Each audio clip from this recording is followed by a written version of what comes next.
presented by Dano's Seasoning. Yum yum, get you some. What's going on, everybody? Welcome into the Sunbelt Syndicate. I am Dominick TJ.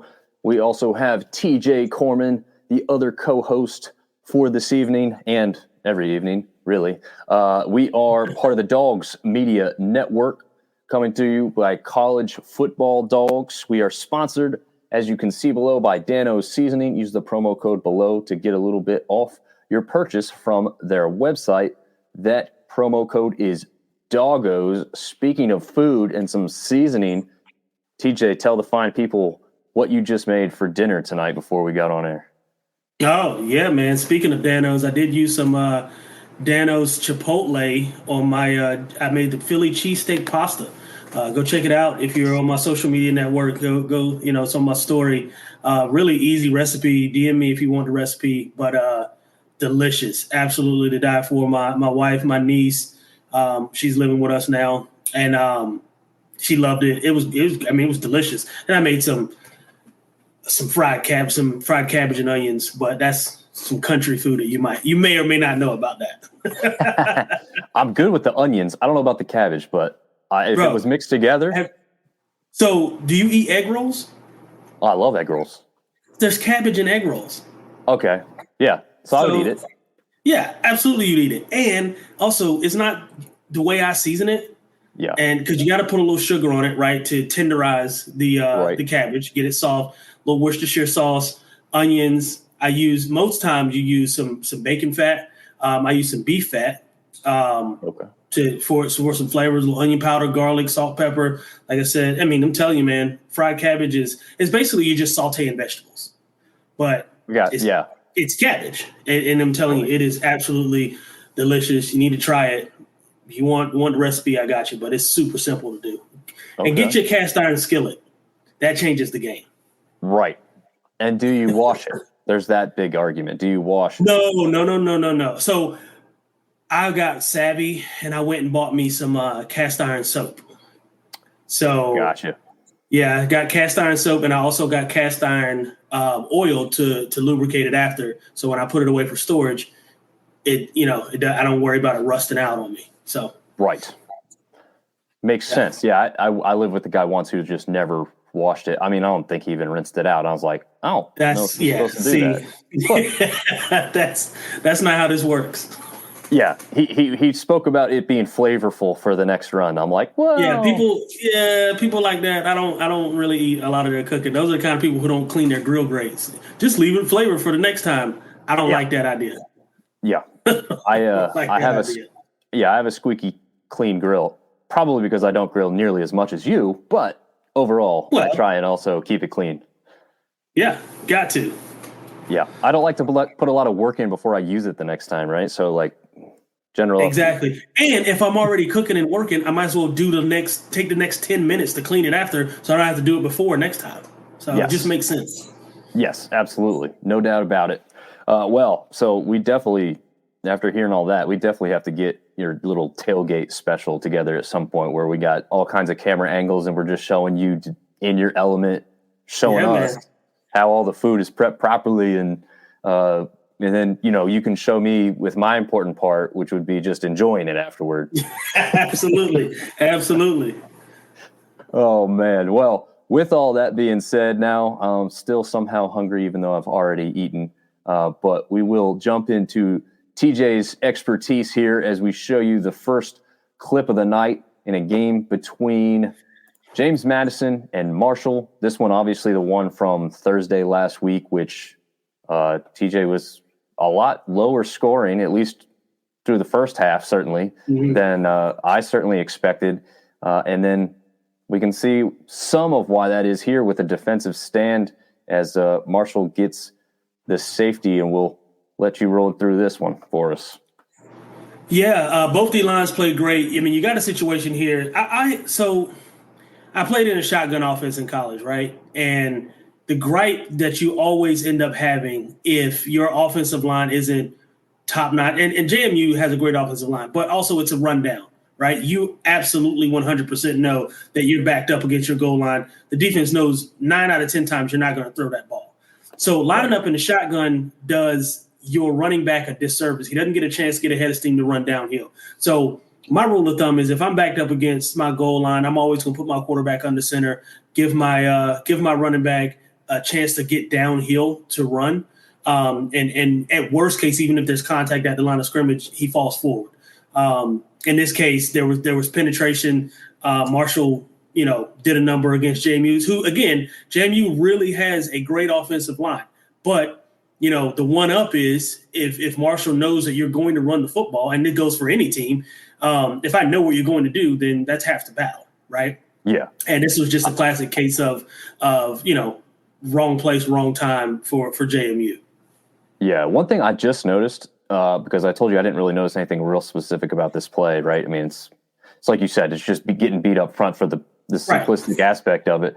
But 44 actually picks up the block on 2 here pretty well, and 2 doesn't even notice that he could probably go untouched to the backfield even faster. But I don't know if you just looked at that, but obviously you got to take care of your guy, and that's what he's doing. But it's just kind of funny that maybe even gotten him faster in the backfield had he just pulled off that block there. I don't know, just something I noticed there in the last second. Yeah, he's 2 was playing his cues, right? You see a pulling tight end coming your way. Obviously, it's a rundown, and 2 was basically doing his job. He's going to blow that play up, and that's exactly what he did. He blew the play up. I mean, there's 2 kinds of players, right? There's one that's going to go for the glory and is going to try to get that sack or that tackle in the backfield.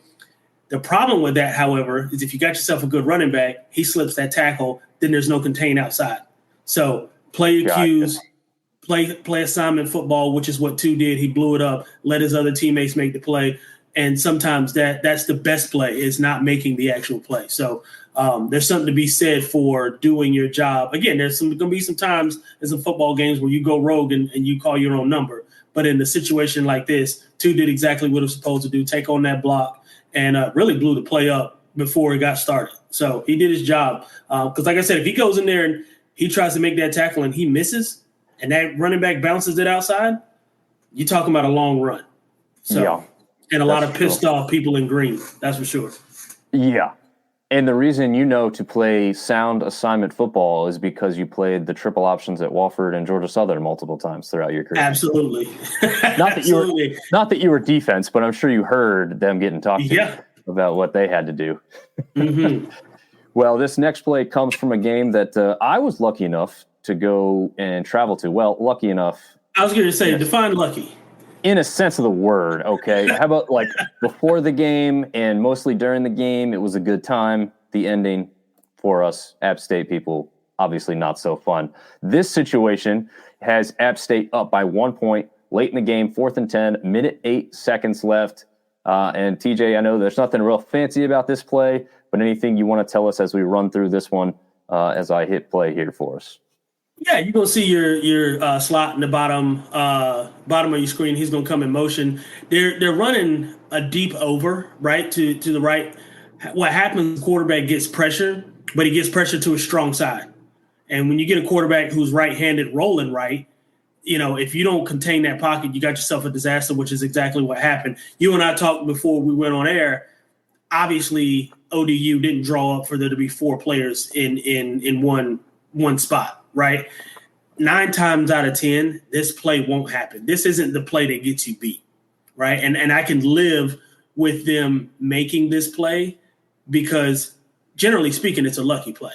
There's way too many people in that general vicinity for that ball to even be completed. So 9 times out of 10, that's probably not going to happen. It's just right place, right time for this guy and really for their whole team. It's a great call. And had he not gotten pressure, the over route, probably he would have hit it a little bit earlier because he got behind the slot guy, got behind our linebacker, the downside linebacker here. He got across his backside pretty quickly, and that hole opened up. You see where the linebackers are splitting. If he didn't get pressure, he would have been able to hit him in that window. Gotcha. So the reality of it is it's a lucky play. And it's not the play that won them this game. However, if you want to argue that it sealed the deal, yeah, sure it did.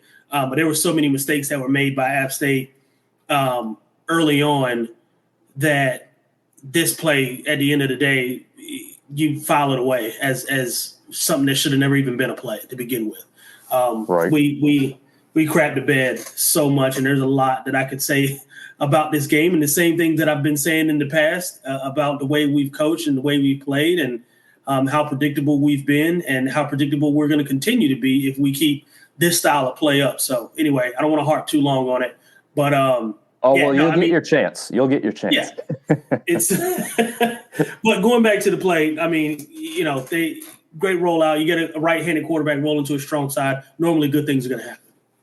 Yeah, very true. I was impressed by him. I know that didn't have a controversy. I shouldn't say that, but they had a question of, neither quarterback has stood head and shoulders above the other kind of coming into that game. Yeah. Wilson did finish the previous game pretty well, and that's, I think, why he was the starter for the app game. But, I think they might have been, concerned about what the possibility was of that quarterback position. But, I mean, he impressed me. I mean, he didn't blow the roof off the place either, but impressive enough to make smart decisions. Yep. Yeah, exactly. So, last play that we'll go over here from the Georgia State-Louisiana game, and we'll talk about this game here soon as well. But this one has got a formation that TJ said he is very familiar with. So from here, I'll let TJ take it away. Yeah, it's a diamond formation, and what you're doing here, if you're the quarterback, you're playing a numbers game, right? I know I've got 4 outside. If I look up and I see I got 4 on 3, I'm throwing it, especially on 3rd and 2. Because I got to count on the fact that my guy is going to get me 2 yards. In this case, he got him a lot more than 2 yards. But if you look at that slot linebacker, right, that outside linebacker, what that quarterback is looking at is if he cheats out, now you've got yourself what's called a run look. And so now you've got 1, 2, 3, 4, 5 down linemen against 1, 2, 3, 4, 5 defensive guys in the box. Now it's one-on-one quarterback and safety. If the safety has to make that play on the quarterback, it's already at least a first down, right? So it's a great read by the quarterback and even better play call by Coach Elliott. Shout out Coach Elliott. Great play call by Georgia State because, again, it's simple numbers game. Do I have more people outside than they do? If I do, then I'm throwing it. If that linebacker cheats out, then I'm gonna run it. And I've got 5 on 5, and it's up to me to beat the safety. So great play call. It's one of those things where it's a hat for a hat, right? Essentially, if I got more people than you do, chances are I'm going to win that play. Nice. Yeah, we'll see that happen one more time here. Even like outside linebacker here, he almost takes a stutter like maybe he's expecting a blindside block almost, Well, and what he's looking for is he's checking to see quarterback draw. But that half step that it took him to come up and check for quarterback draw, he's already too late. Right? Gotcha. It's essentially guess right or guess wrong. And he's kind of out in no man's land because he's not covering that area of the field that makes it a 4-on-4 matchup. But he's also not inside the box enough to where if the quarterback did decide to pull it, he would be available to make a play. So he's kind of like in that no man's land, and unfortunately, he took a step inside. He zigged when he should have zagged. Yep. And look who we got back. Artie Cat is back. Also for Louisiana tackling. Yes. That is also fair. Yeah. And they did a lot of that in the first half. We will talk about more of that here in a minute when we get to the score. So let's go ahead and jump into that now. Our first game of the week was the Thursday night game. Big matchup in Huntington, West Virginia. James Madison looking to come in and possibly be a ranked team, and we now know that they are. And Marshall looking to come in and rebound after 2 straight losses to NC State and Georgia State. JMU takes this one pretty decidedly in the end, however, pretty close throughout most of the game, I would say. TJ, I know you watched probably just about all of this one, if not all of it. I did. What can you tell us that you saw in this game with a 20-9 score? It was the opposite of what we thought, right? What we initially thought going into this game was that big offenses both had great offensive linemen, both have great players on the outside. We thought it was going to kind of be a barn burner back and forth. The score line to what I initially, as far as the deficit goes, what I initially thought JMU was going to win by. However, what I didn't depict was, how well both defenses played. The score is not telling of how close, and I think I texted you during the first half and even in the third quarter of this game. It was some great defense being played, especially up front for both Marshall and JMU. And shout out to the best team in Virginia. JMU's defensive line really came through, and they stopped the Thunder and Herd on a lot of big plays. And for me, it showed that JMU can win a lot of different ways. And that's the mark of a good team, right? If your offense is not clicking on on all cylinders, can your defense make up for it, and vice versa?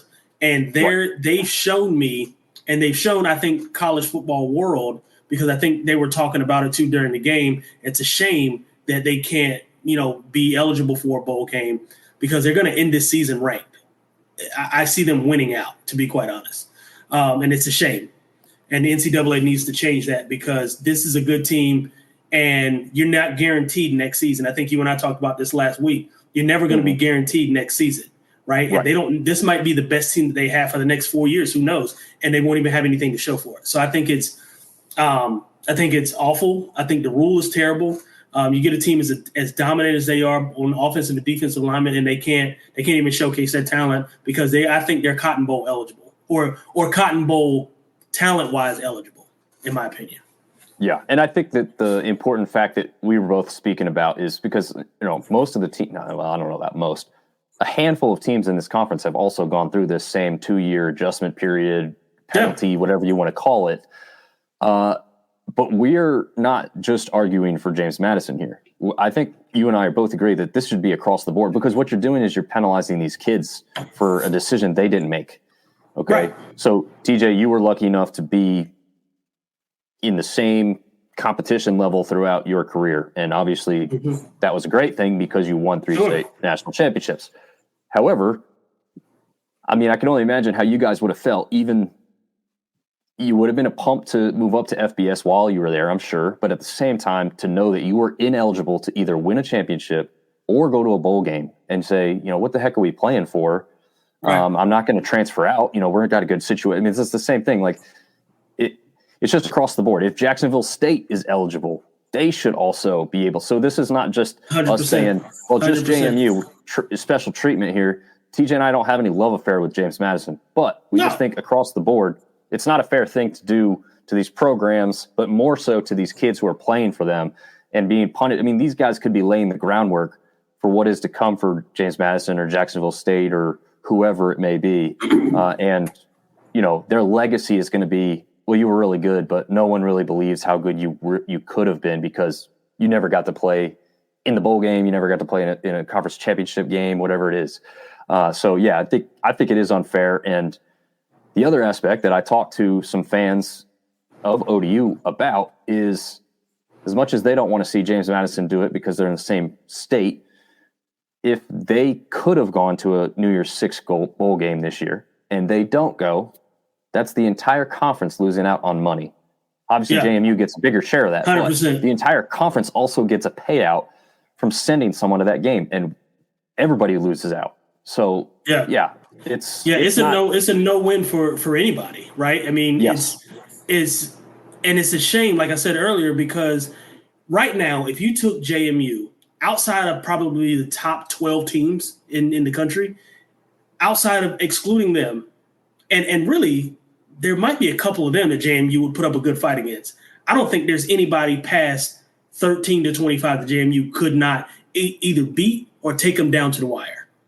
They're that good off it. Because here's the thing, the difference between, and we talked about this with Colorado, and not to get too far off track, but we talked about this with Colorado and the difference between them and Oregon and these, teams that have solidified themselves is up front, right? What they look like, offensive line and defensive line.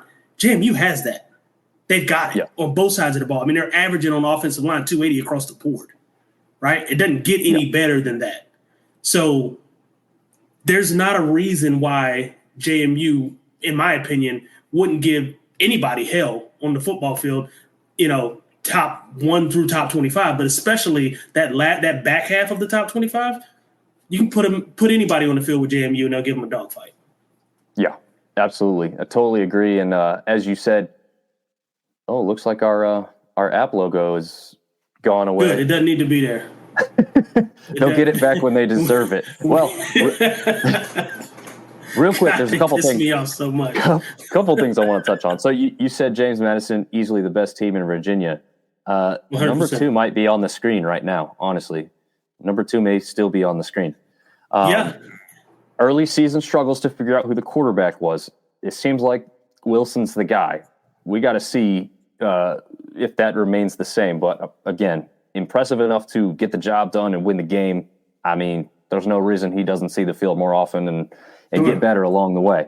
Also, in the James Madison game, Jalen Green has been a monster so far this year, but there's another guy who I didn't know the name of, to be honest, and I should have because he's been good most of the year, but he had a great game there against Marshall. Number 5, Walker, on the defensive line as well. He was a huge disruptor when I went back and watched that game. I just wanted to give a shout out to that guy. And then before we roll into this, TJ, I wanted to talk about your predictions overall from last week. You had JMU winning by 10 or more.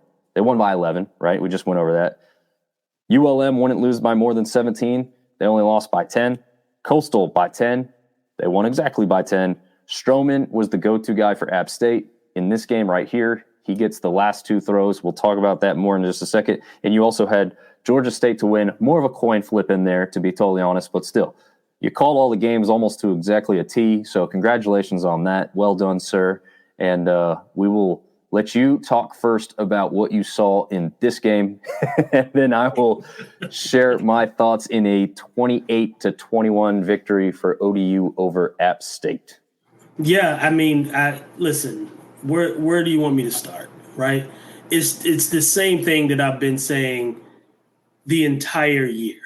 And I've talked about it. I've been on, message boards. I've debated people on social media, which I should never do because it's hard to talk football with people who haven't played it. And that's not a slight at anybody. It's just I sit and I watch App play football, right? I'm on my couch and I can tell you exactly what play is going to be run based on down and distance every single time we line up.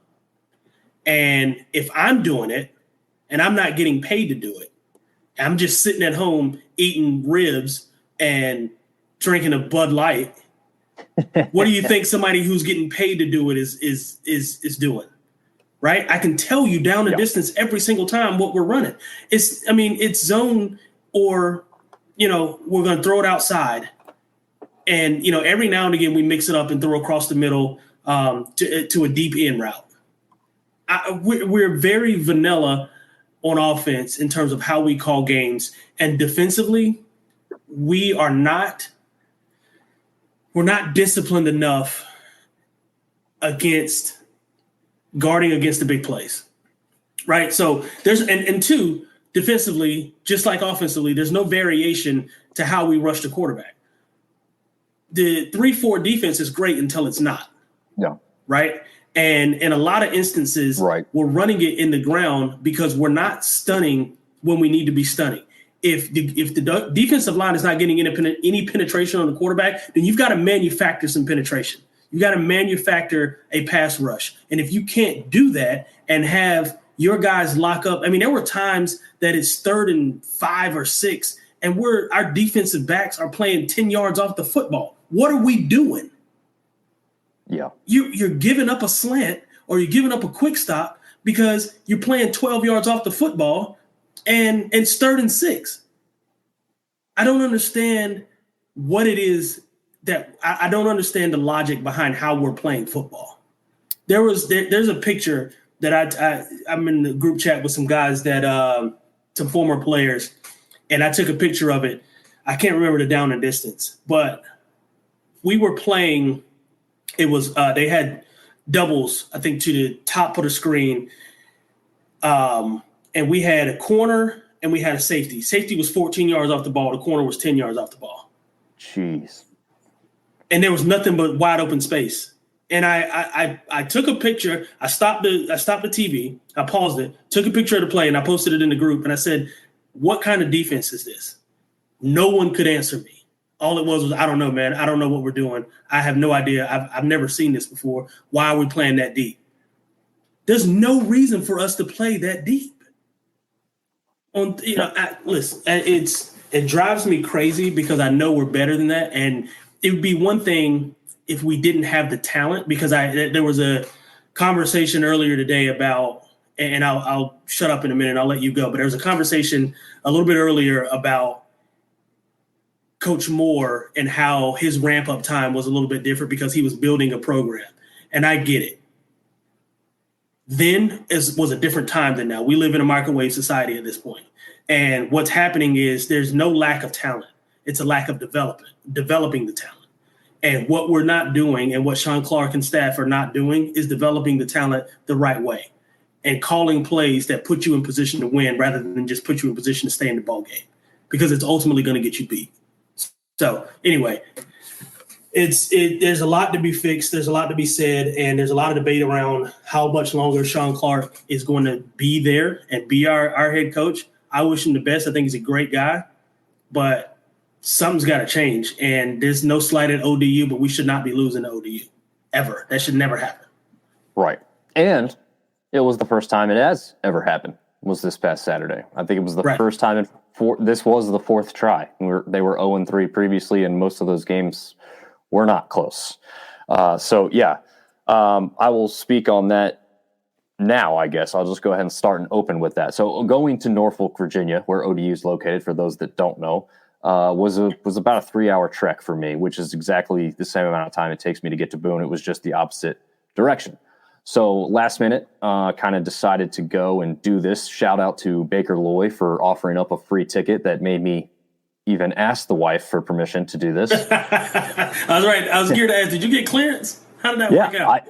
I got clearance, and the way I got clearance was almost kind of joking about it. Like, ODU's only 3 hours. I can still make it since it's a night game, And she was like, well, if you want to do it, you can. And I was like, oh, okay. So, shout out to Baker. Unfortunately for Baker, man, he was not feeling too well. He spent some of the game in the maybe I shouldn't say that, but I already started. So he was down in like the like medical area, getting like he even got like IV or something, or I don't know. He had like a massive migraine. He was like, I'm not drinking because of that, because I just don't feel well. I'll say this. I met up with the Monarchists before the game. Great people, just as cool and as welcoming on their show as they were in person. So it was awesome to see. They offered me tailgate food. I could have stayed there as long as I wanted, kind of thing. And then they also presented me with a little wristband for one of the essentially like the beer garden, or I'm not sure if that's what they call it there. Yeah. So Baker was supposed to go with me. I ended up going solo to that. Just to check it out, and I got to interact with some more ODU fans. So fantastic stadium, by the way, for anyone who's wondering if you should go take a game in up there. You may be close to the area, your team's going there. Fantastic stadium. The outlook, the layout. Sorry, I don't mixing a bunch of words there together, but the layout is fantastic. Their bathroom situation is a little different. They have a lot more of them. So the ones where you see them, they're smaller bathrooms themselves. Like where App State has like pretty large bathrooms. They have less locations, but bigger areas. Theirs are the opposite of that. They have a lot more locations, but they have smaller bathrooms in each one of those. But they had a bunch of grab and go stations for like a bunch of the food, which kept it moving. Just clear areas to walk. I'd say this, if I'm giving the full review though, you can tell they're a young program with not a ton of history and tradition. Basically most stadiums have a chant that goes from one side to the other. Obviously App State, we are, Marshall, those things kind of go back and forth. ODU doesn't really do any of that. Their crowd wasn't a sellout. They weren't incredibly loud. They did get loud, obviously. And then, there was some kids after the end when they won that tried to rush the field. It's like, is it field rushing worthy. You finally beat someone that you've been trying to beat, but also, they didn't go to a bowl game last year. They may not be going to a bowl game again this year. Remains to be seen, but they're also only 3-3.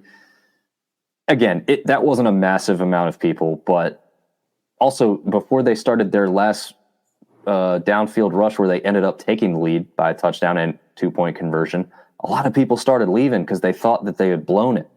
So, yeah, it's a great place to see a game. You also, if you're at the top of the stadium, not a lot of people want to be there, but you have a really cool view, especially of a night game where the sun was setting. Fantastic. But all that being said, yes, disappointing finish. It's offensively, it feels like we're doing enough to win. Maybe we didn't knock it out of the park, but again, still felt like it was enough to win. But we need the defense to come up big, like we just mentioned. It seems like the same kind of things that happened at Coastal or against Coastal happen again in this one. Lots and lots of room for the wide receivers and the quarterbacks to make their plays. I'm just like you. I'm sitting there looking at it before the snap too and going, if this guy just decides to just turn and catch the ball, he's going to have a first down right there. If he takes a one-step slant, it's a first down. Yeah. So I don't know. I don't know what we're doing, man. I don't know what we're doing. And it's almost a curse knowing what I know about football, and really for anybody who watches football and who understands football on the level that you and I understand it. It's almost a curse to understand it this way, because you look at it and it's like, what the hell are you doing? I'd rather not know football than to watch it and see what we were doing and understand, how terrible this was. And Artie Cat says JMU and ODU have been fantastic additions to the Sun Belt. 100 could not agree more. JMU especially, and ODU's certainly holding their way. But JMU, and I've said this for years, right? JMU's program, even back when I played, yes. The year we won the national championship, I think it was 2006, the second national championship, they beat us at home. We were up 21-0 at halftime. They were booing their own crowd, and they came back and beat us. I think it was 35-28 or something like that in the second half. They played great football. That was the game that Devin Moore broke his ankle. The Devin Moore I got to play golf with. Yeah. So, JMU has been, they've been good. They've been solid for years. At our third national championship at home, and you were there for this, they should have beaten us in the playoffs. But their coach got greedy and ran the ball instead of taking a knee and kicking a field goal. Yeah. And we recovered a fumble thanks to Jock Roman and Pierre Banks. Yeah.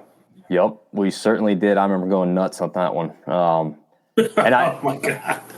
For ODU, they're just set up in a great market to be a football program. Again, young. They got a lot of learning to do as an entire fan base. The Monarchists are really strong supporters, and if people follow their leads, trust me, ODU is going to be where they want to be.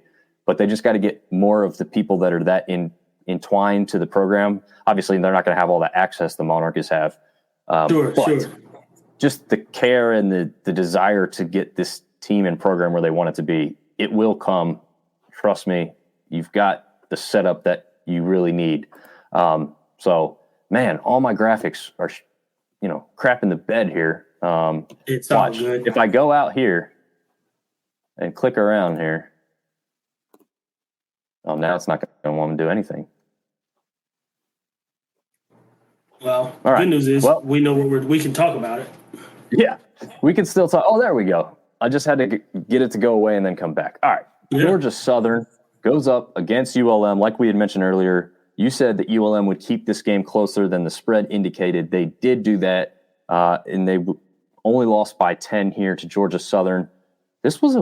Did you see much of this one? This one was a very weird game. I went back and watched most. I won't lie. I didn't watch the whole thing. I watched most I didn't either. Today. Okay. Yeah, I think what happened to ULM is what happens to them in a lot of games. They give up a big quarter. Yes. Georgia Southern just went nuts in the second quarter. They basically did whatever they wanted. And Murphy really had a great game for ULM. He threw for 320 yards. He threw an untimely interception, but they had. Offensively they played great. I just think, like I said, giving up 24 points in a quarter is crazy. That's you give up 24 points in a quarter, you're thinking you might get blown out. Yeah. But they did enough in the third quarter, keeping Georgia State Georgia Southern scoreless in the third, and they had a pretty explosive fourth quarter, scoring 11 points. I think, obviously all those things considered kept them in the game. I did not think that they would lose by 17, like we talked about. I didn't think the spread would be covered, but I didn't see it going the way that it did. Right. In the second quarter, right? Because that was insane. Yeah, because so Jaya Wright started the game. We do need to mention that, and then Murphy took over. It looks like, from what you're seeing here, right? Jaya Wright was keeping this team in all the games essentially, except for that one against Texas A&M, and doing pretty well with the offense. It was the defense. It's kind of like the App State thing. The defense needs to come up a little bit bigger more often. Right. But it is interesting. Sometimes it's just one player just makes a change and something sparks. So Murphy could now be the guy. I think we saw enough, like you said, he had a good enough game that he should probably get to see the field to start next week and see what he can produce. I say 320 yards is good enough. Yeah, but you're right. This game, watching the first quarter and even into the almost midway through the second quarter, really, I'm thinking like this is a deadlock game. And obviously I didn't really look at the statistics before going back to watch this. I was like, the second half must have exploded, right? And then I'm watching and I'm like, it's not going to be halftime anytime soon because Georgia Southern keeps scoring more points. ULM was undisciplined. A lot of penalties and a lot of those are things that they need to fix if they want to be even more competitive. But yeah, you're right. Giving up 24 points quickly, especially before the half, and you're just sitting there probably thinking this game's not going our way. Now, credit to them for fighting back and making it even 10 points. Probably never really felt that close towards the end again, but it looks more respectable, and they've got something to kind of hang their hat on, like you said, offensively with a new quarterback at the helm, probably at least going into. Yeah, and it looks like for the foreseeable future, Murphy's going to be the guy. When I say looks like, I'm with you. He should, in my opinion, he played well enough that he deserves that nod at least next week, right? Or this coming week. Yep. All right. We're going to do this trick again because I don't know what's happening here. Boom. Oh, come on. All right. So for those that are just listening to the audio instead of watching the broadcast here, we are losing our graphics. And I don't know why, because they're certainly showing everywhere else. Right. Anyway, this game was between Arkansas State and Coastal Carolina. Coastal Carolina ends up taking this one 27-17. You said it would be a 10-point victory for the Chanticleers, and it was. So do you want to take your bow here and your acknowledgement and explain to us why you said it was going to be 10 points, and it was? Yeah, I think Coastal, while they have a solid offense, it's not as explosive as it's been in years past, right? And Arkansas State at 3-4. I know they're only 1-2 in Sun Belt. Arkansas State is better than their record shows, and I knew that they were going to put up a pretty good game against Coastal. Now, it helped that when you scored 14 points in a quarter, which is what Coastal did in the second quarter, right? And Arkansas, it really looked like going into halftime that it was going to be kind of a runaway, 17-3. It doesn't seem like a lot, but it's kind of hard to get back to that. But then again, like I said, Arkansas State comes out, holds them to no points in the third quarter. They end up scoring 7. They just couldn't stop Coastal in the fourth, which is sort of kind of what put obviously Coastal over the edge. But, Arkansas State is a pretty good football team. They're not, they're not going to be JMU. They're not going to be, Marshall or even ODU at this point, the way ODU's playing. But they're good enough, and they're good enough when they need to be. And this was an instance where they needed to be. I think the audio dropped out there for a second. You hearing me over there, TJ? Yep, I got you. Yeah, I don't know what happened. I think my internet went out. So that'll do it. The stream is still going. Were you on the whole time I was out? I don't know if I was on or not. It said at one point I was backstage, and I'm like, well, that makes sense because you're the guy you're controlling the situation. But I'm like, let me be still just in case I'm not. Like, I don't want to be over here sneezing. And good. Artie Cat stuck with us, so we're good.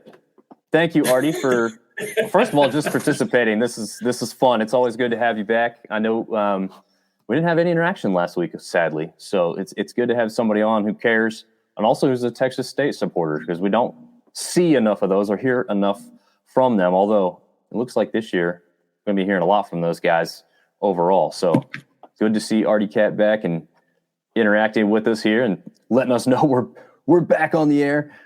So yeah, sorry for that little mix up. I think I'm going to keep the highlights off today because I think that what may be screwing things up a little bit. So we'll see if go in without those and just go in with these graphics that are still not working greatly.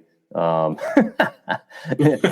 out a little bit better. So I'll add that back to the screen and see if it'll just start working at some point. So we were talking about the Coastal game. TJ, where were you at with that? I can't remember where we left off now. Yeah, no, I was just, basically saying, Arkansas State is a better team than a lot of people gave them credit for in the beginning of the season, right? It's one of those teams. I mean, listen, they're not going to be at the top of the West. It just won't happen. I mean, you've got Louisiana. I mean, you've got, even Texas State is doing really well. Alabama. Troy and South Alabama. Yep. Right, South Alabama. I mean, it's they're not going to be those teams, at least yet, but they're holding their own water, and they're always going to be in the game because they play tough and they play hard, and that's what happened against Coastal. I mean, they gave them a great game, especially the last 3 quarters of the game. Defensively, they played really well. First half they didn't play great defensively, but then second half they picked it up. And ultimately, didn't come away with the win. And there's no moral victories in football, so I'm not giving them a moral victory. However, they're one of those teams that in the next couple of years, once they get, because really think about recruiting in their state. It's Arkansas. Mm-hmm. That's all they're recruiting against. So they're going to start getting some talent here soon. Yeah, and Butch Jones has been bringing in talent, and that's why I'm like, is he going to be on the hot seat, or is he already on the hot seat? As Shawn Clark is. We're not developing that talent. Yeah. The good news for Arkansas State is it's been a while since they've been good, so maybe they're not clamoring as much as the App State faithful are doing at the moment. Maybe he's got some more time to build up the talent that he is bringing in, because we see Jalen Rayner, North Carolina native, actually, who's going out there and playing quarterback pretty successfully for them. So we'll see if they can, kind of continue that as they get going here. And man, another graphic down the drain. This one, though, had Georgia State taking out Louisiana 20-17. This was, basically this was a tale of two halves, whether you watched the game or just looked at the stat line. I mean, you could figure it all out from that. But obviously we saw that clip at the beginning of the game. It looked like Georgia State could have run away with it. What did you see or look back on in this game particularly? So it's like you said, a tale of two halves, right? Because when you look at the first quarter and it's like Georgia State can't get the ball rolling. But neither team can. They're both playing outstanding in defense. And then you get in the second half and Georgia State, has an explosion. And they, put up 20 quick points to their 7, and you're thinking, this could get bad quick. And then they, pitch a shutout in the third and fourth quarter. So it was like, Louisiana didn't do enough to win it in the second half. But I don't think Georgia State, I'll say this. Georgia State didn't give us what we expected them to give us based on how they've played in the past. Does that make sense? Yes. Yes. They did enough to win, but I'm sure Coach Elliott's not happy. Yeah, that's true. And, we've talked about it before, much like, again, a couple other teams in conference. Defense is really the thing that is going to win you games and win you championships. And Georgia State really still has to round that defense into full form if they hope to contend for an actual title here. I think they've undoubtedly got the offense, even though they got shut down pretty well here in this one. It didn't look like they were going to be shut down in that first half, obviously. So, yeah, I mean, they got the quarterback. Granger's the guy. There's no doubt about it. He's worthy of the position and getting all the accolades that he's got. It's just rounding that defense into form to make it a fully functioning machine as far as on the field. And then they could look a lot more similar to like a James Madison, although I honestly think Georgia State's offense is a little bit more dangerous than I was going to say probably a little more explosive offense. based on the weapons that they have in the backfield. Yeah, I totally agree with that. I mean, JMU doesn't need the weapons because their defense good enough, but yeah, it's interesting that matchup could be interesting, let's just say. Agreed. So that, I think, yeah, that rounds it up. We'll jump into this Thursday night's matchup, tomorrow night's matchup. In this one, going to be a great one between the two Georgia schools. Yes, and we will jump into that right after a Dano's seasoning ad. Yum, yum, get your some. Yum, yum, get your some. Yum, yum, get your some. Yum, yum, get your some. Dano seasoning, food's favorite flavor. Yum, yum, get you some. I'm Joe Burrito, your favorite burrito. Whoa! Joe, we all know you're the best. What? But you can always do better. What you got? Try the new Dano's Hot Chipotle. Hey. Ooh, that's spicy. Yum, yum. Yum, yum, get you some. Yeah, we definitely agree that the Chipotle flavor is a favorite of ours. Yeah. It went well on my cheesesteak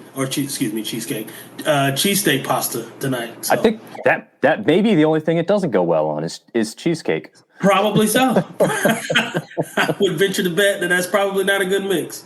No, probably not. Although, hey, I don't know. Maybe it's a certain type of cheesecake, and it could work too. We'll have to. Well, I don't know. We probably won't see.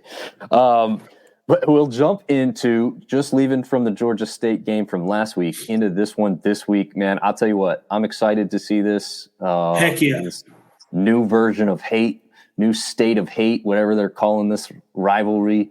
One of them calls the other one the trash down south. Ag State. I mean, they really don't like each other, and it's awesome from an outsider's perspective. I mean, this is what we all want. Obviously, we just talked about Darren Granger. I think you are probably a little bit better to speak on Caleb Hood and what he's done at the wide receiver position.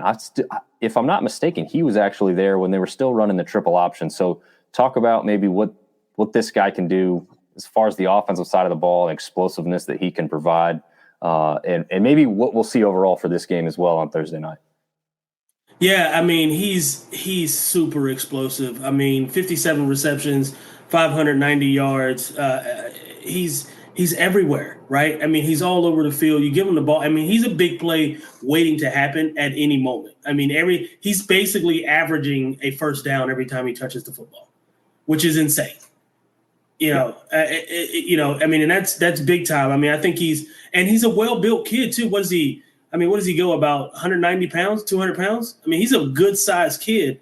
And I mean, he runs great. He runs great routes. He's got great field vision, and he reads the defenses very well. He knows how to find those holes, sit down in the zone, and when he catches the ball, he turns in, he's getting north. There's no wasted steps. There's no wasted motion. He gets the ball, and he's gone. So I think he's going to be a handful, really, for anybody that they play, but especially in this game. Coach Elliott's got his work cut out, and that defense have got their work cut out guarding this kid. He was there, like you said, when they were running triple option. He's good enough with the ball in his hands that once he catches it, he turns into a running back, and that is scary.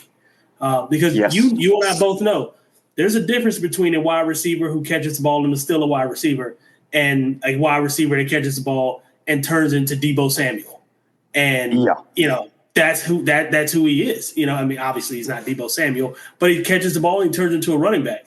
And that's the yards after catch with Caleb Hood is scary. So you're saying there's a difference between Deebo Samuel and Curtis Samuel? Is that what you're saying? Just a little bit. Just a little like that much. Yeah. So he's listed at 5'10", 180. So what size were you playing at when you were in college, TJ? Because it's got to be similar, isn't it? Yeah, I was one. I was five. Well, I was listed at 5'10". I was not 5'10". I was 5'8" and some change. I was about a buck 92 ish, roughly a little bit Okay. thicker than he is. So yeah, similar sizes still though overall. Yeah, I mean, you're not we neither have one a of you are lot. There's a six lot foot of three. Yeah, there's a lot of parallels to the way we play, right? Catching the ball, becoming a running back. Well, the way I played, past tense, because I can't, my knees. I don't have these knees. They don't do the same things they used to do. But no, there's some similarities, right, into how that. Yeah, absolutely, Artie. Going to be another great Sun Belt game, and I cannot wait to watch this tomorrow night. Yeah. But yeah, he catches the ball, like I said earlier. I mean, I know I'm basically, essentially at this point, repeating myself, but I love everything about him except the Adidas on the jersey. Yeah. You're not an Adidas guy. I remember that. Yeah. So yeah, I mean, you're right though, because I think the first couple times I heard or saw his name, either I assumed he was a running back because he was at Georgia Southern, or Right. knew that they had kind of transitioned him. But whatever they did and whatever he's done is working very well. So I think this one's going to be fun. I think it's going to be a lot of points in this one, to be honest with you. I think Absolutely. Absolutely safe I'm taking to the say over. that That's one. for sure. Yeah. Oh man, I thought my graphics were all going to be working. Looks like we're still missing our app A in this one. But anyway, next up matchup. By the way, that Thursday night game is a 7:30 start on ESPN2, so everybody across the country should be able to see that. Georgia Southern favored by only 1 point in that one. As far as the favorite, tune in. Get your TV set, ladies and gentlemen. This is going to be a barn burner. Yes, please do. There's going to be a lot of people. I don't know if it'll be quite a packed house. I know they're working on that, so hopefully we'll see that. Yeah, Southern Miss versus App State, 3:30 kick, ESPN Plus for this one. App State favored by 17 points. As bad as Southern Miss is, they still have Frank Gore on the roster. They're still looking to turn some things around and get some momentum going. So do you see this being a 17-point spread in Boone for homecoming on Saturday? Listen, I at this point, man, I don't know. And watch, this will be the game that they win by 100 because they're supposed to, right? And I don't see it the way we've played football, the way we've given up plays, and the way our defense has played. And again, how predictable our offense is. And even with the predictability of the offense, we're still putting up 20, 30 points a game.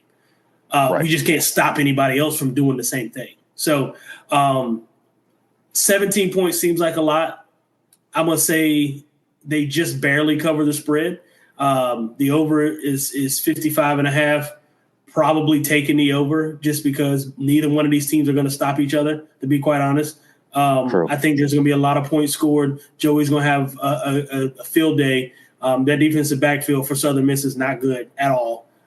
They allow a lot of big plays. Now, whether or not we take advantage of that and not just run in routes and slants and bubble screens, well, that remains to be seen. But they are capable of being burnt on the back end. And as good as our run game is in offensive line, as much as I say we are predictable running the stretch zone, we are good at it.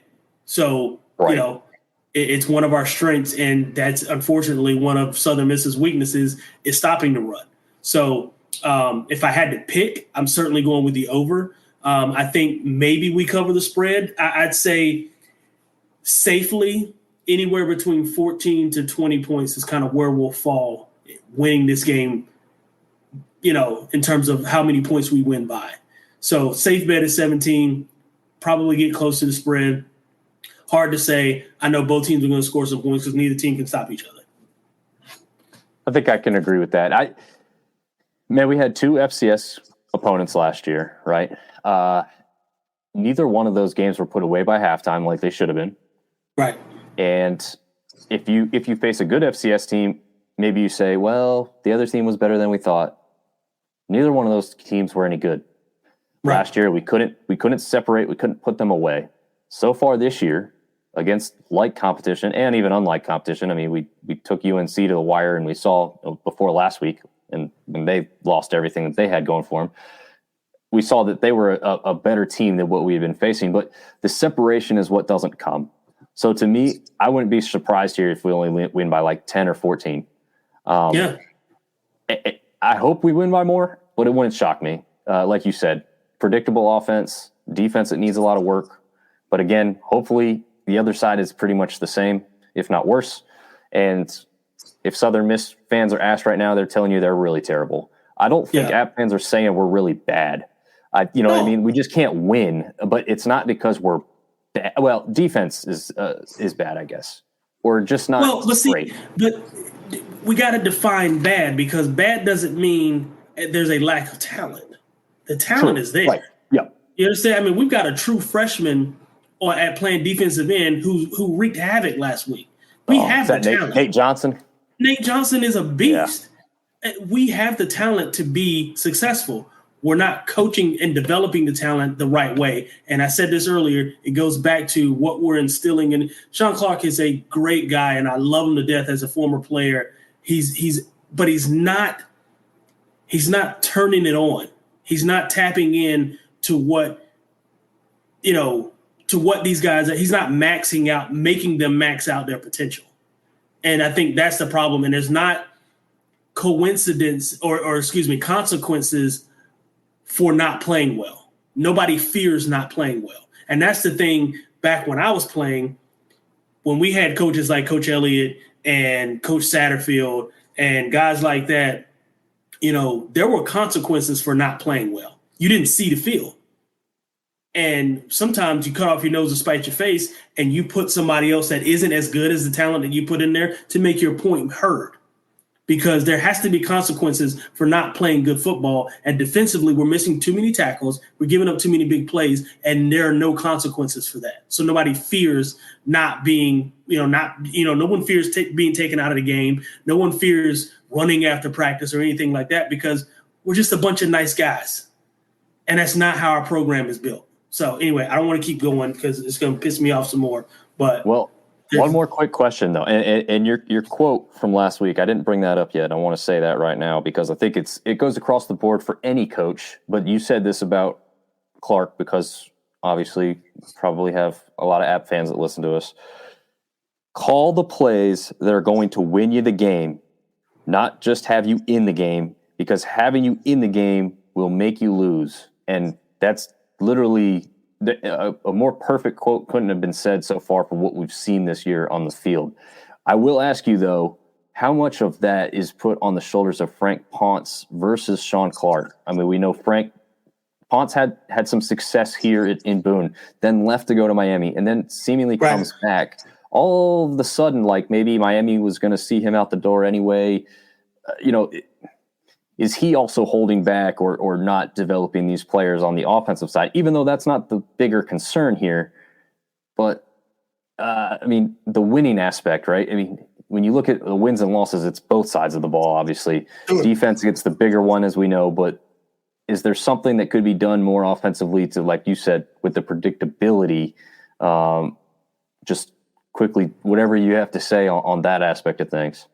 Yeah, it's twofold, right? If I know what the team I'm playing against is going to do, it's easy to prepare for it. I know we're going to run the stretch zone, right? I know that stretch zone is probably going to come on first down and second down. And if it's third and less than 6, they're probably going to run it again on 3rd and 6 because that's just who we are, right? And I think that predictability, I think for Ponce. So to go to your original question, which was who I guess is more to blame, it's essentially what you were getting at. I don't know that there's more to blame on Ponce than there is Shawn Clark, because at the end of the day, you got to sign off on these plays being sent in. You have ultimate veto, right? If it's not going to work, then that's on you to decide if it's not going to work. But I know that if I can see it from my couch, that coach is getting paid a couple $100,000 across the field from you, he can see it too. And that's the problem. There's times we're playing against teams and they're giving us an 8-10 yard cushion on first down. And I'm thinking, just throw the quick stop, 5 yard quick stop. Let's get 6 yards and let it, second down and 4. Yeah. Why are we not doing that? Instead, we're running a stretch zone for 3 yards, and that's fine. But we got to make ourselves more. We got to have some variation to our offense. I remember a time when we were playing with Scott Satterfield, and he would call whatever the defense was giving us. It didn't matter what we thought the game plan was going to be going into the game. If he saw something during that game that said, hey, we got to take advantage of it, the middle of the field, or if they're playing, soft zone, or if they're playing off of our best receivers, we're going to throw the football. Yeah. Because that's what the game calls for. And I think we're coming into the games with a game plan, and we're sticking to it no matter what the circumstances say. And that's not winning football. Right. Well said. Well said. Man, I was really hoping this one will work out. Let's see if we can get this thing going here. Go back and forth, and boom. No. All right. Well, anyway, next up at a 5 o'clock kick on ESPN Plus as well, we've got Arkansas State going up against ULM. Again, kind of both towards the bottom of the West, as we probably both thought going into the season. But I think both better than what we thought were going to be initially. ULM actually favored in this one by 2 points. Although here in the graphic, we've got the quarterback Jalen Rayner, and on the other side of the ball, Tyrone Howell, who's been a standout wide receiver, just a big bruising wide receiver. I don't know his exact size, but he's a big dude, not easy to bring down. What do you see happening in this one? We just talked about, the quarterback change, whatever. Where do you see this one going?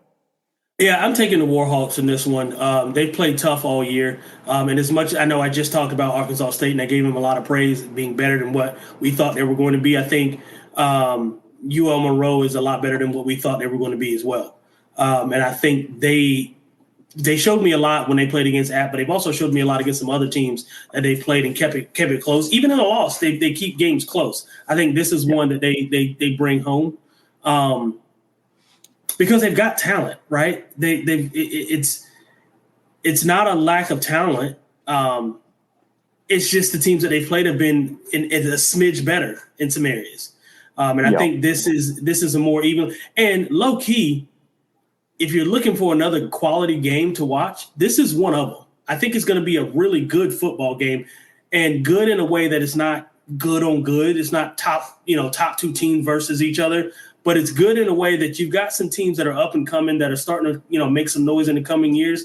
And this will be a good litmus test for who's sort of on the right track to doing that. So just a heads up, if you guys are looking for a pretty good matchup, and in the Sun Belt Conference, this will be one of them for sure. Yes, I think both of these teams are going to go through the air. A guy named Courtney Jackson for the Red Wolves is the one to keep an eye on, and obviously Tyrone Howell there for ULM. But I think you're exactly right. That was what I was thinking about at this game. It's not going to blow you away, but there's some talented players on the field for each side that are worth watching. So absolutely check into that one. And it's a good time, too, because it's kind of, it does start as the same as the next game. But other than that, it's that 5 o'clock start. Not a whole lot of other games are going on at that point. So good one to tune into there. Check out what you see on the field. Another one that I think you should be tuning into for multiple reasons is Louisiana taking on South Alabama. Both of them 4-3 overall for the season.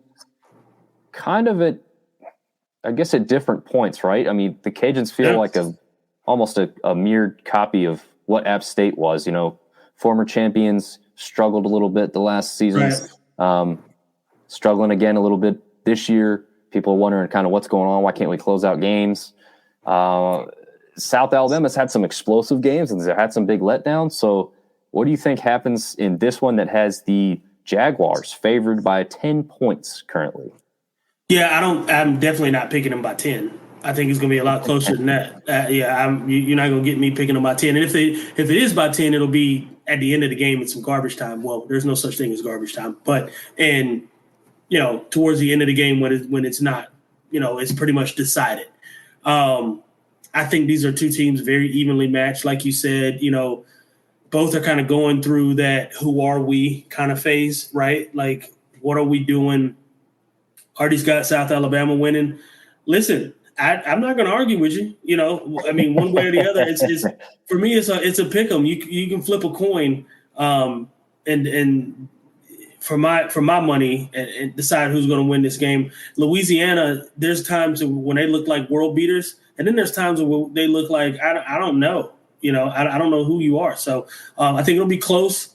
I do have, I guess if I had to put my money on it, I'd put it on South Alabama, but I'm not picking them by 10. That's for damn sure. You don't think they could have a Oklahoma State explosion like they did? I think it's possible, but I'm not betting on it. Yeah, not that Oklahoma State was at full power that week. Sure. They had a lot of guys injured. They had like a third string quarterback going or something. I can't remember. And I don't think, you replay that game right now, probably different. But I mean, you got Carter Bradley back there, Webb running the ball, Callan Lacey, as we see in the graphic here, who's one of the best wide receivers in the whole conference. I'll go against the grain here with you. I'm taking South Alabama to win. I just think that they could win this by more than 10. But 10's a good. I can see why they put that. I see why they put that on the bet line, right? That's going to get a lot of action. But I think they could win it by more than 10. If they do, I'm not saying 20-some points. I think. But I also think Louisiana could win it by more than 10. If they play their best game, Louisiana can beat them by more than 10. Do you think so? I don't know. Absolutely, I do. I think the Jags defense is better than what Louisiana just saw last week with Georgia State.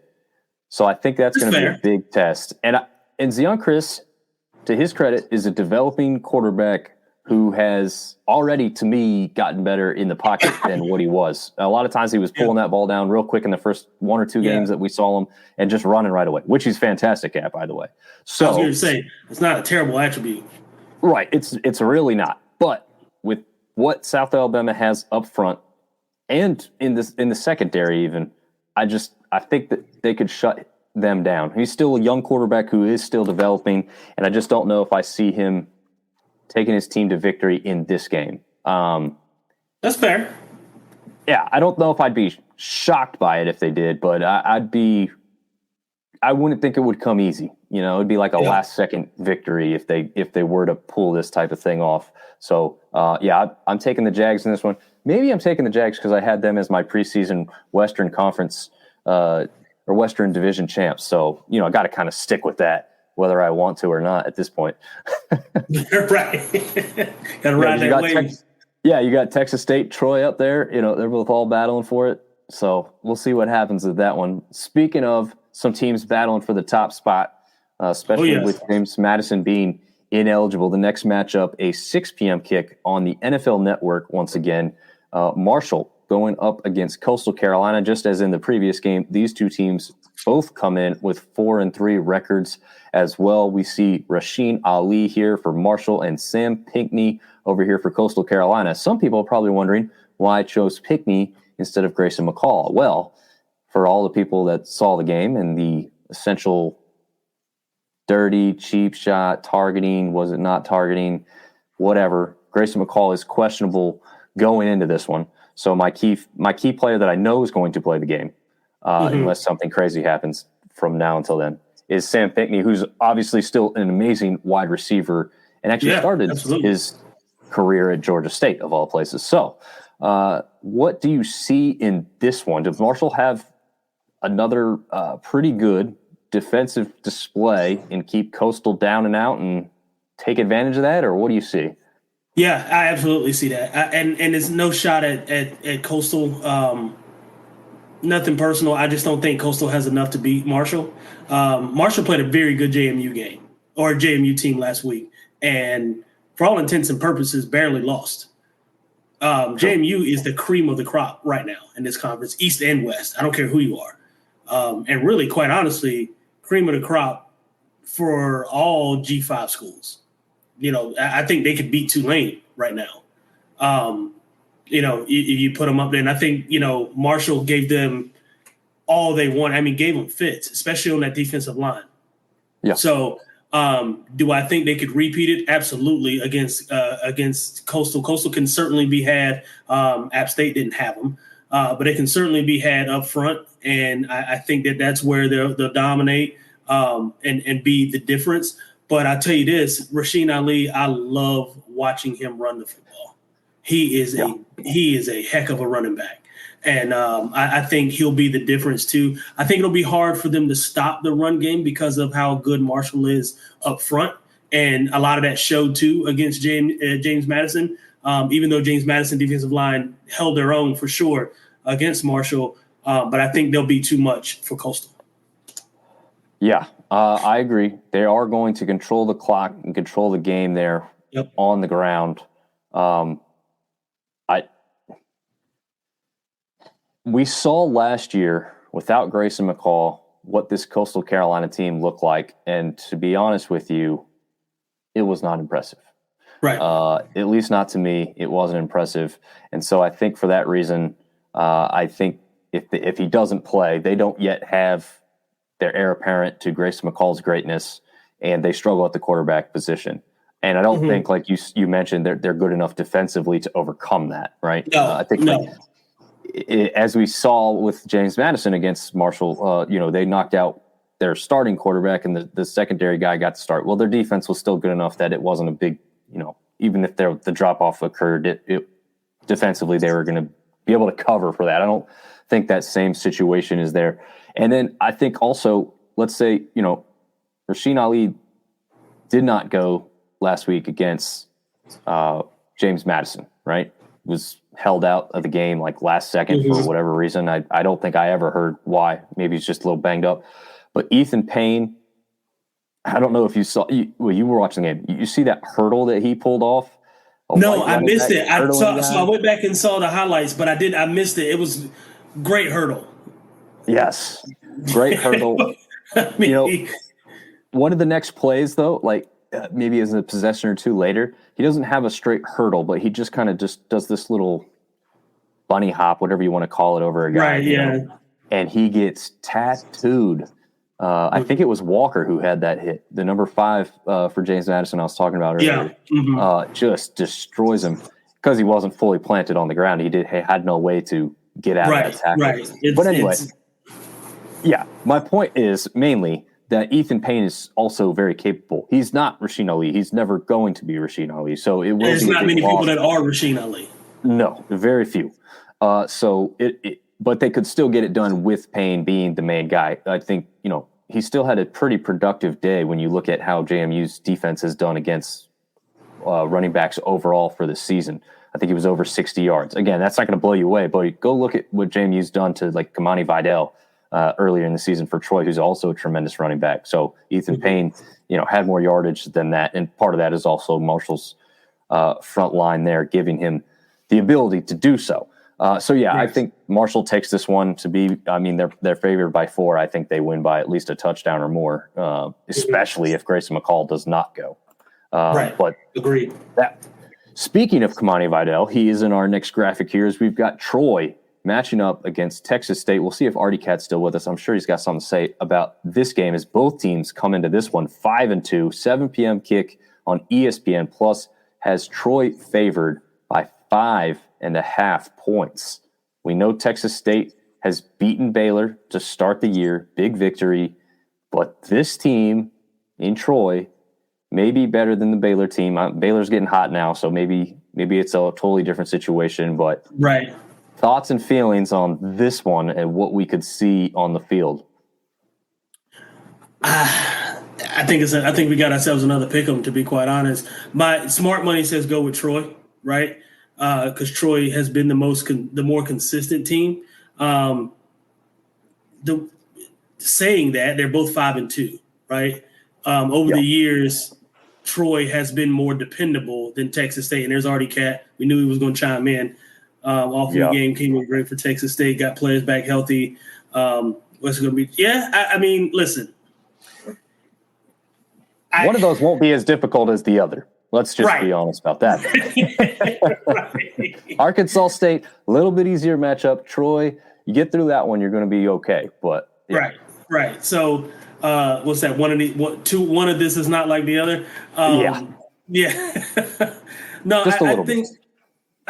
Listen, I like TJ Finley a lot. I like him a lot. He's a big, sturdy quarterback. He's got a cannon for an arm. But I also like Troy. I like Kamani, but listen. If you're asking me to pick, smart money is with Troy. I'm just not confident. I can tell you that. I'm not confident about it, but I'll take Troy. What say you? Man, that is a good one.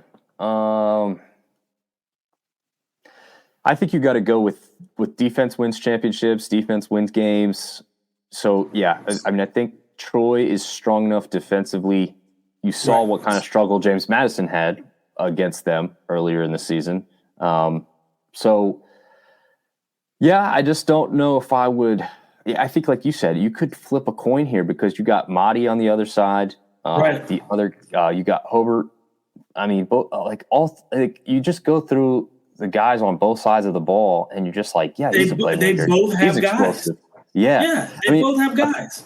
A couple of these teams we've gone through and go, okay, they got a good quarterback, but they don't have a running back very well, or they've got this, but they don't have that. But you go down the roster with these guys, and the only question mark I had actually coming into the season was what Gunnar Watson would do. Threw a lot of interceptions last year. He did, yeah.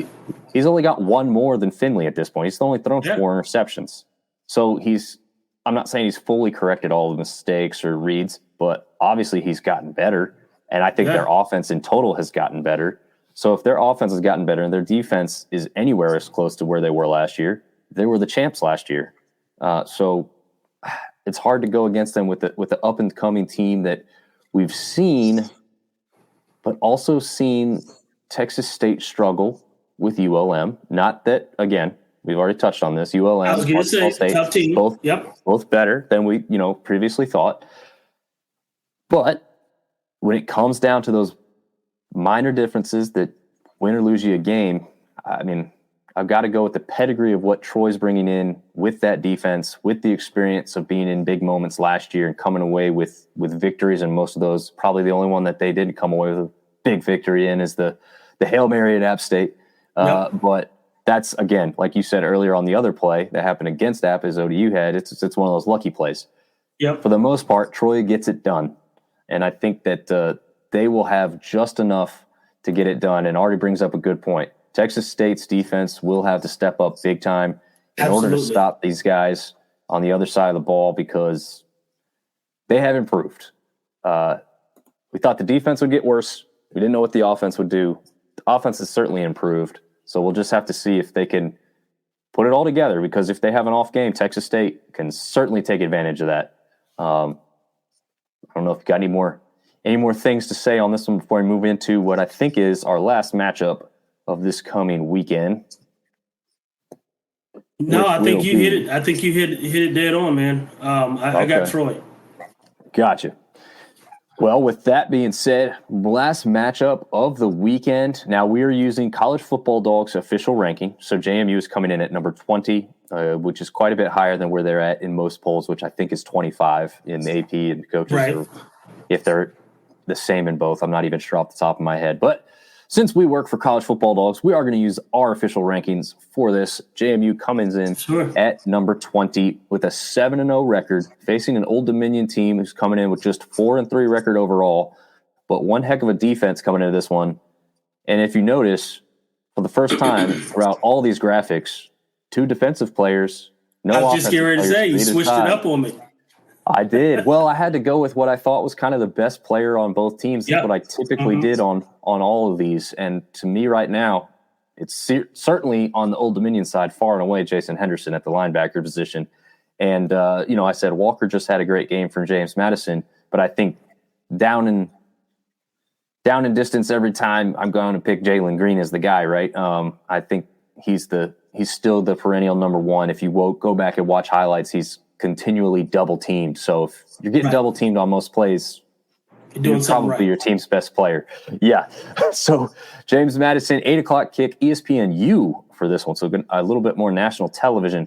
James Madison favored by 20 points. What do you think about that? What do you think about that? That's a lot, man. That is a lot. But I tell you what, I think JMU answers the bell for sure and covers the spread.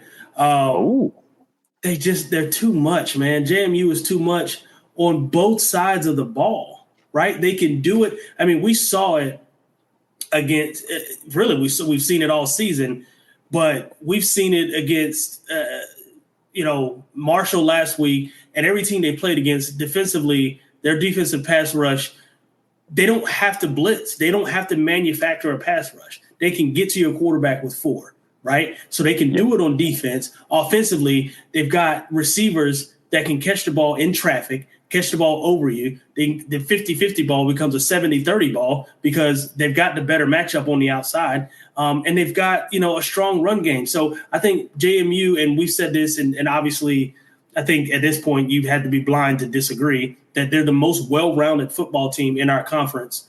And I think that I think they do cover the spread. I will say this, though. Jason Henderson is probably the most sure tackler that we have in this conference. He rarely misses tackles. And like Artie Cat said, I think, he thinks every game is going to be competitive this week. I agree with that. But I think this one might get, if we had to pick one that could get out of hand, this one could certainly get out of hand. And not because JMU is going to score 1 million points, but because they're going to stop you from scoring. And if they score 27 or 24 and you score 3, then that, in my opinion, is a runaway. That's true. So being there in person, it was evident that ODU uses that 2-back system with Wicks and Callaway, who are both good backs. But as we've seen, and as you just mentioned, that front 4, that front 7 for James Madison is just nasty at stopping the run. So you better have a different game plan. And sadly for ODU, I didn't see anybody catching the ball that really scared me. Let's say this. It's not that they're not capable, right? But it's the fact that they didn't have a go-to wide receiver. To me, right. ODU does not have a go-to wide receiver, someone that they out-and-out trust to throw the ball to all the time, to get them the first down, to make the big play. Maybe they do have that, and we just didn't see it this last game, but it was definitely not evident against App State. So without that, I've definitely got to favor James Madison to win the game. However, I think ODU's defense can also shut down JMU's offense. Not completely. I was going to say shut down is a tall order. Yeah, but to me, from what we saw in that Marshall game with James Madison, I was less impressed with their offense than I was coming into the game. And again, like you have mentioned, a lot of that is to do with the fact that Marshall was good defensively. Right. But I think this ODU team could be just as good defensively. So I'm calling this game closer than the 20-point spread, and I think it could come down to a late fourth quarter play or two. Now, it could end up being like a 10-point spread, but again, that's kind of like one of those, I don't know, they throw an interception and they're already in field goal range kind of thing, and they kick the field goal because there's still 40 seconds left and they don't have any way to stop the clock. So I just think it might be closer than the 20-point spread. I think that's giving the JMU offense too much credit. Well, but so here's the thing, though, and I get it.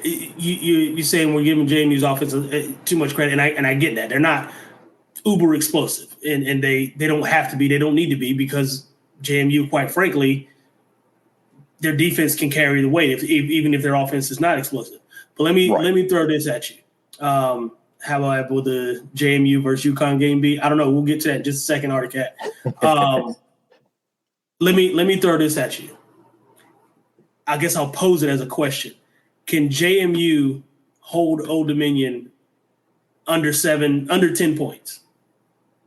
Yeah. Okay. I think they could. Okay. Can JMU score 30?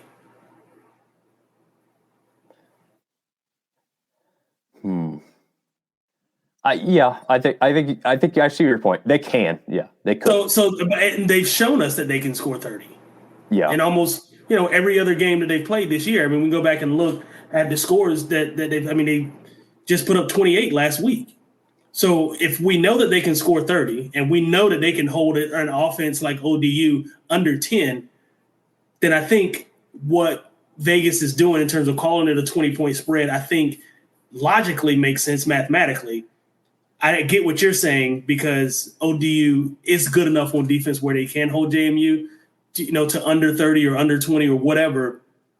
I don't see that happening because I see JMU having the ball more times than ODU has the ball.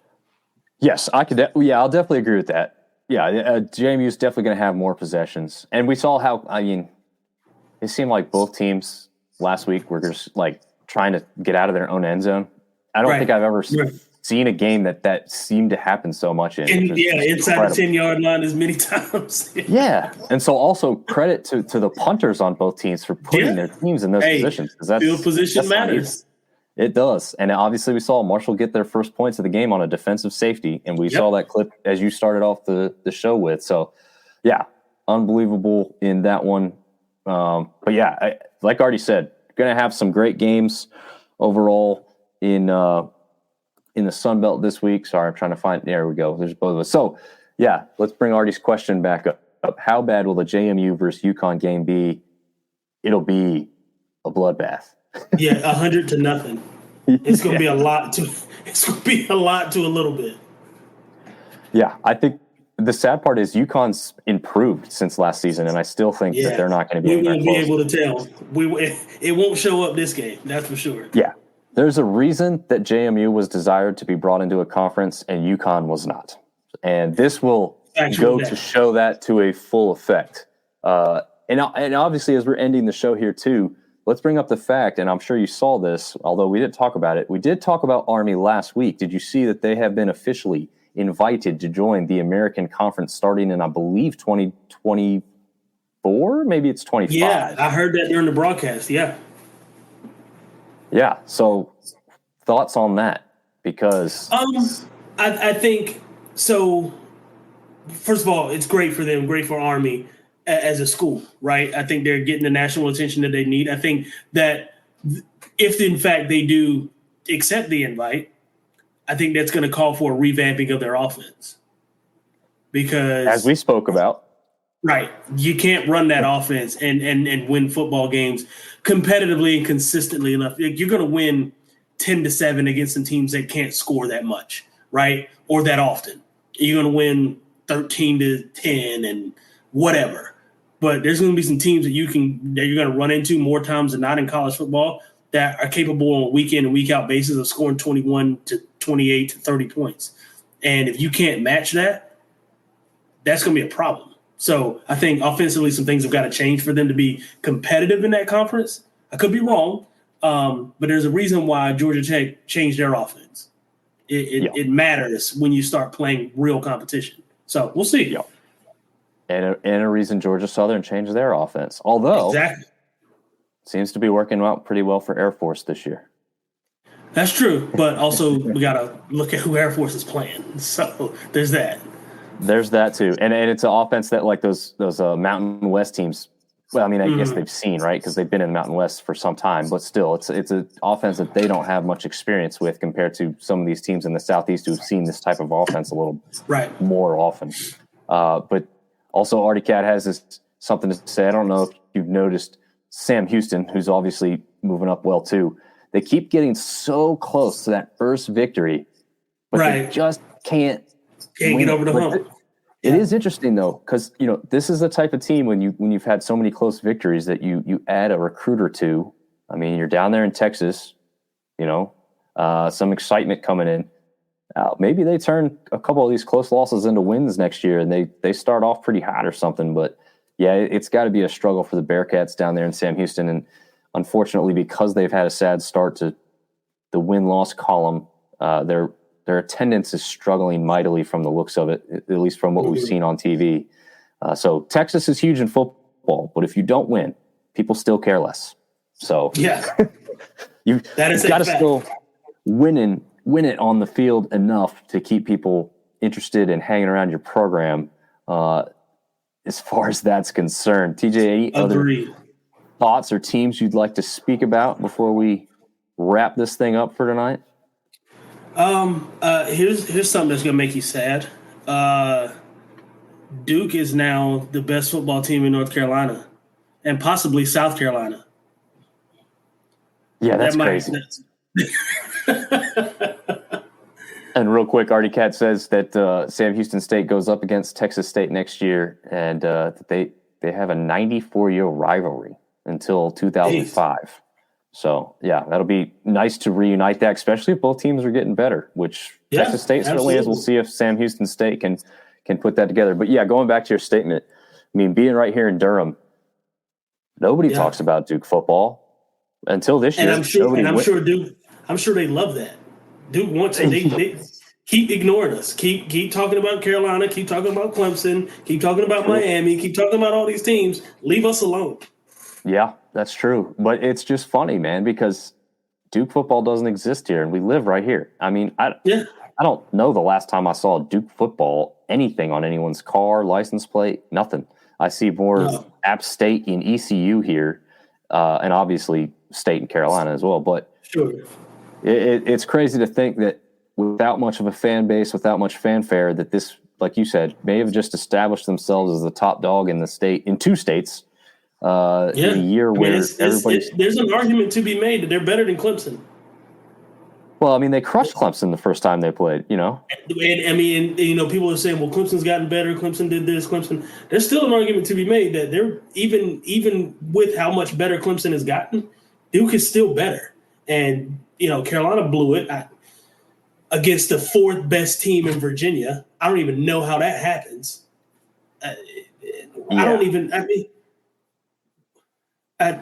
Listen, they do this to me every year, and I'm not a Carolina fan at all. I don't even like Carolina football.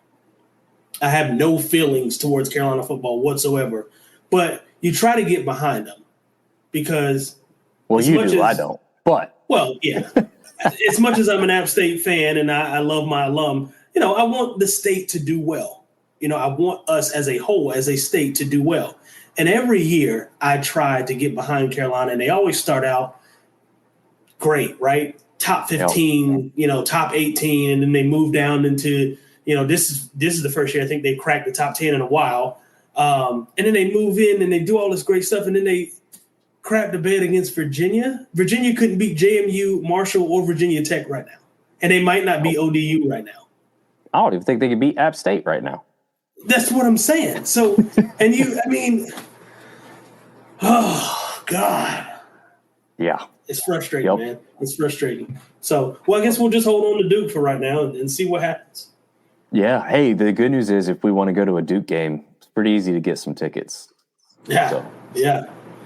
I know. I might take you up on that. I know that NC State fans took over the stadium, even with how well Duke's going. I mean, it's hard to fill your stadium when your alumni base is very tiny and not in the area very well. And then, and they probably still don't believe it. They're like, "Are we sure? Is this real?" Yep. There's probably a lot of State fans who probably thought they were going to walk in there and walk out of there with the W, and it didn't happen. And it wasn't even close to happening either. Yeah. Yeah, this is we're getting into the time of year where you can't just show up and win anymore. No. Definitely not. Talent is starting to even out across the board. Yes. NIL is making the playing field real even. Speaking of talent and across the board, what's your outlook on the Heisman at this point? You've got, the almost obvious pick 2 or 3 weeks ago in Caleb Williams, now with 2 losses and not looking tremendous overall, but probably still kind of the best athlete. If you're going to go to the NFL draft, he's the guy you build a team around. But I mean, I'm hearing that people aren't even got him in his top 3 anymore. So where are you at with that? Yeah, he lost his Heisman moment in my opinion. You can't lose to Utah, right? And be considered a Heisman Trophy candidate. I will say he's the best NFL prospect in terms of individual talent. And obviously football is a team game, so he didn't lose; they lost. Right. But as far as the Heisman race, I mean, I think it's Penix and Bowers, right? I mean, who else? I mean, those two are really head and shoulders, and their programs are winning. Washington's undefeated, Georgia's undefeated. Brock Bowers is easily the best tight end and maybe the best offensive player outside, non-quarterback in the country. Yeah, but what does his injury do to that? Because, I mean, he hasn't even played. I mean, he didn't play last week, right? And I don't know if he's going to play for another 2-3 weeks. No, I don't know. that could be a hindrance because and two, you got to look at if they keep winning and he comes back and is a main contributor. Like, let's say he doesn't play this week, and I mean, smart money says Georgia's probably going to win, right? Right. He doesn't play this week, but then he comes back next week and he has another 5-catch, 98-yard, 2-touchdown game. Does he pick up where he left off in the Heisman vote or Heisman race? Again, he's not a quarterback, so the likelihood of him winning is very slim against Penix, who's probably going to play every single game, hopefully barring injury, knocking on wood. Right. And likely, I can't think of the rest of their schedule offhand, but likely win out. Right? It looks like Washington will probably win out. I think they've got Utah as the next best opponent. Maybe so. I'll try and pull that up while you talk. Yeah, Although, you know what I said before the season, I said that the Pac-12 wouldn't get any team in the playoff yet again, and not because they're not good, because they would beat themselves up, which is happening right now. Right. Almost everybody's got. But I also think they're not good. You don't think they are good? No, outside of Washington, who's good? Oregon's not good. Utah is. I mean, they're okay. Colorado's not ready yet. Obviously, Arizona State. Those teams aren't ready. Washington State's not. They're not good enough. Oregon is basically Penn State of the West. I mean, they're always good the first 6 games of the season, and then they blow it. So, I mean, realistically, I know you say they beat up on themselves, but so does every other conference. Look at the SEC. You take an SEC team, you take Mississippi State and put them in the Pac-12 outside of Washington, who's going to beat them? Maybe Utah? You know what I mean? Like, yeah, I think the hard part for me is like at certain points of the season, some of these teams looked like they couldn't lose to anybody. And then now they've come back down, or like Washington State with Cam Ward at quarterback. For a while there, they looked like they couldn't be beat. And then they came back. Now they got 3 losses already. Yeah.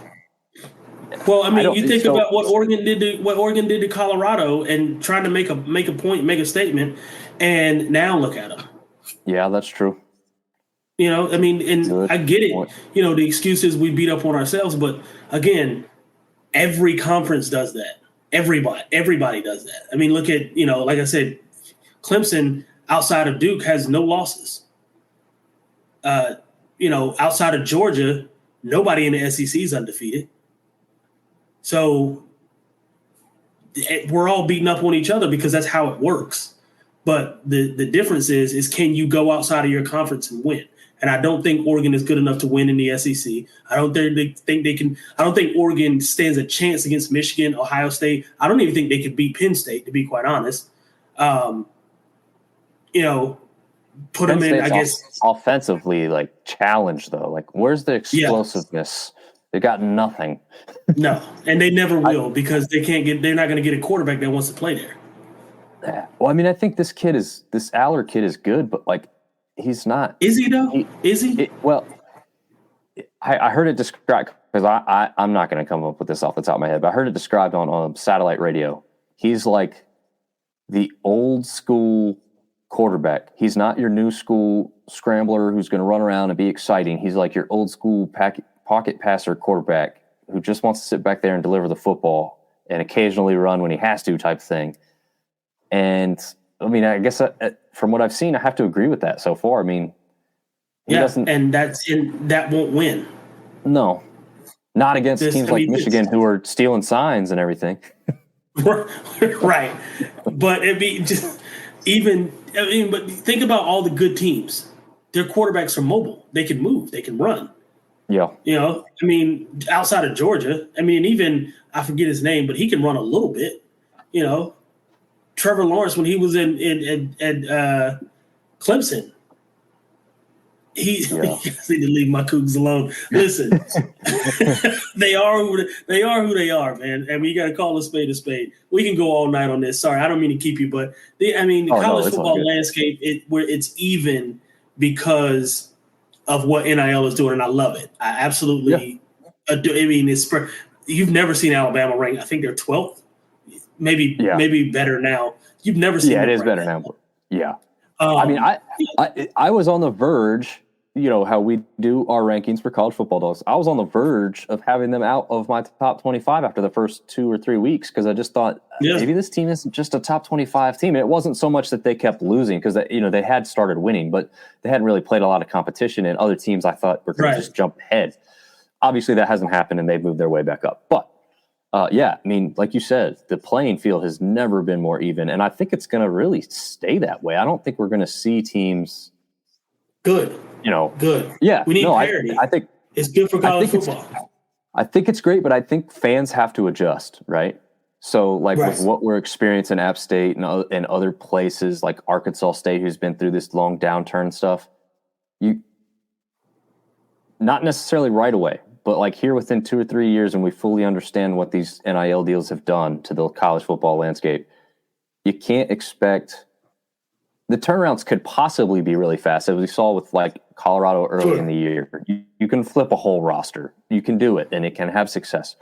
But that still doesn't mean you're going to have a championship pedigree program for 6 years in a row anymore. It's just not going to happen. Right. It's not going to happen. I don't think those days are over. If someone does that, they have the best damn coach in the entire country, and his name's probably Nick Saban. But, or the next Nick Saban or the next Bill Belichick or whatever it is. But I think the long sustained, all those guys are always the conference champs. I think those days are probably likely over. So if you win 2 or 3 in a row, consider yourselves very, very lucky. Yeah. Well, and two, what NIL is doing, it's causing teams like Alabama to not stack up 5-star recruits, because here's what's happening now. If I am a backup left tackle, right, at Alabama, but I know I should be starting, but there's another 5-star recruit in front of me, guess what I'm going to do? I'm going to go to Colorado and play with Prime. And I'm going to get on his offensive line where I know I'm going to start, and I know that there's a void. And I also know that I could get me a local Chevrolet commercial and get me $15,000, $20,000 because I'm not going to get that kind of money at Alabama because nobody knows who the hell I am. So you understand what I'm saying? So NIL is changing the landscape, not just for guys like Shedeur who's getting $4 or $5 million, but you also got to think about that low man who's the backup at so-and-so LSU University or whatever, who is good enough to be a starter, but because there's a 5-star in front of him, he's not playing yet. But he can go to Colorado, or he can go to Duke, or he can go to Carolina or somewhere and be a starter and get him a low-budget local commercial for $15,000, $20,000, $50,000 and be happy. You understand what I'm saying? And then get on the field, and next stop is the NFL because I was good enough anyway. I never got a chance to play. So that's another thing that NIL is doing. They're not letting these big schools stack up all these players anymore, because now these players know that Nick Saban isn't the only coach that can get me to the NFL, and there's some money to be made out here in these streets. I got to go get it. So yeah. And if you go to Utah, you get a car if you're a scholarship player. You do. You get a car. So that was insane. I know you're a sports guy overall. I'm not big on Major League Baseball. I'm actually getting into college baseball more. But Artie does have a question. If you're watching any of the baseball, where are you with the pro baseball? Because I got nothing. I'm not even going to lie to you. With how entrenched I am with college football right now, and I'm about to get into college basketball here soon, I don't even know all the teams that are in the World Series or battling for the World Series. So Diamondbacks and Savage, sure, I'll take that. I like the Diamondbacks. I like their logo and their name, so sure. I don't even know who they're playing. I really don't. Yeah, I think don't get me lying. I think it's is it Atlanta? No, they're out. Could be wrong. I don't know. Artie, you tell us. I don't know if it's Atlanta. I know Atlanta's out because we got, we live in the Atlanta market for baseball. Right. Since we don't have anybody close. Let me see. Yeah, I don't watch a lot of baseball, which is unfortunate. And what's crazy, I watch every sport. I just don't watch baseball. Baseball's hard to watch. It's better when you're at the game, but it's tough to watch on TV. Oh, that we will 100% agree on. Baseball is a sport that I can't really get it. Oh, Rangers, Texas Rangers. So I'm going to throw that one up there because I'm reading. Oh, yeah, that's right, because I did see Dak Prescott was excited about Texas beating Houston last week. So I did see that. So that's about the only trophy that'll be in Texas because Dallas ain't winning one. And Houston damn sure ain't winning one. Not anytime soon, so. Yeah. Houston Texans, that is. Oh, yeah. No, definitely not winning anything there. I tried to pull up. Yeah, MLB. There we go. I wanted to see what Diamondbacks, Rangers. Okay, so that is the World Series. See, I didn't even know. I thought there was still. I thought there was 4 teams. I thought I was going to have to go see some on the other side. Okay, so the Phillies and Houston were the other 2 teams before we got to this point. Okay. Yeah, I'm pulling for the Diamondbacks over the Rangers, I'd say. And Artie makes an excellent point. I got really entrenched in Sunbelt baseball for the first time ever last year, and it's a lot of fun, especially when it gets to conference tournament time. But yeah, as he said, we have a ton of talent in Sunbelt baseball. It's pretty ridiculous. Southern Miss coming in as probably the top perennial, traditional team. And then Coastal Carolina is one of those newer teams that just wins all the time. So once it comes to that, Sunbelt Syndicate, maybe not so much TJ, but I will still be providing a bunch of coverage I'll do my on the best. baseball aspect. Maybe we'll get to a game here, although the localist team for a baseball game is still like 3 hours for both of us. So it's tough unless somebody plays somebody local here to like NC State, Duke, or Carolina, which, there's a couple matchups there they did. Yeah. Now, it's funny. Baseball or basketball is about to start up. I was reviewing the schedules for everybody. The Sun Belt plays like 2 ACC opponents total for the season, and none of them are in the triangle. It's like Louisville and Georgia Tech. And I'm like, man, I can't go see any Sun Belt team close locally. Yeah. Anyway, just thought that was interesting because I think last year there was like at least 3 or 4 matchups, and most of them were, NC State or Carolina, right here locally. Not going to get so lucky this year. But anyway, we've run extra long today. Maybe because we had and that's what happens when you start middle. talking about the entire college football landscape. So That's true. But thank you to Artie and Troy for following along with the program, and anybody else who was out there who just didn't make it known. Come on in and comment. The more the merrier. We'll still be asking for submissions before the show too. If someone doesn't have the time or availability to come on during, submit it beforehand. We've got all kinds of social medias you can send us a message on, or message boards. Sometimes they're floating around there too. So if you've got something to ask, certainly let us know. TJ, where can the people find you and follow you? Yeah, I am on Facebook, TJ Corman, Instagram, Mr. Corman 12, and also thick thighs and large fries. Get you some. Get you some. Hey, I think you stole that from somebody. I don't know. It's an ad read for Danos. He snuck it in there on us. Yeah, absolutely. But yes, you can follow us as a total team over at collegefootballdogs.com and across social media at College Football Dogs, or also Sunbelt Syndicate. Until next week, we will see you guys later.